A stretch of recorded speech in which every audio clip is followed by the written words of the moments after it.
দেশের যে অবস্থা, এই অবস্থা প্রেক্ষিতে হয়তো বাড়ছে, আমাদের তো মেনে নিতে হবে, যেহেতু দেশের বাজারে, আন্তর্জাতিক বাজারে তার তেলের দাম বাড়ছে। আরে ভাই, জ্বালানির তেলের দাম বৃদ্ধি হয়েছে, তাতে কোনো সমস্যা নাই। আমাদের তেল দরকার, আমরা তো তেল পাচ্ছি না। গ্রাম অঞ্চলে কোনো তেল নেই, টাউনে শহরে আসলে তেল পাচ্ছি, কিন্তু অনেক ভোগান্তির মধ্যে তেল পাচ্ছি। এটা কিছু করার নাই, যেহেতু ওয়ার্ল্ড ওয়ার চলতেছে, বিশ্বযুদ্ধ চলতেছে, আর সব কিছু মিলাইয়া যে আমরা একটা হতাবস্থার মধ্যে আছি।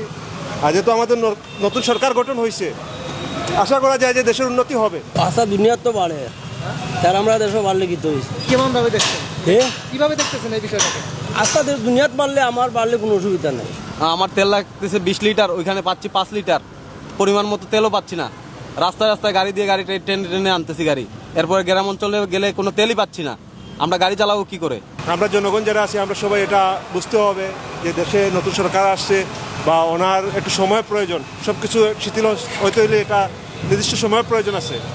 আর সবচেয়ে বড় কথা হচ্ছে যে ওয়ার্ল্ড ওয়ার চলতেছে, যুদ্ধ চলতেছে, আমরা চাই যে এটা অতি দ্রুত শেষ হোক এবং সমস্ত পৃথিবীর মানুষের মধ্যে শান্তি আবার ফিরে আসুক। সরকারের কাছে দৃষ্টি আকর্ষণ করছি, আমরা যেভাবে হোক আমরা তেল যাতে পাই।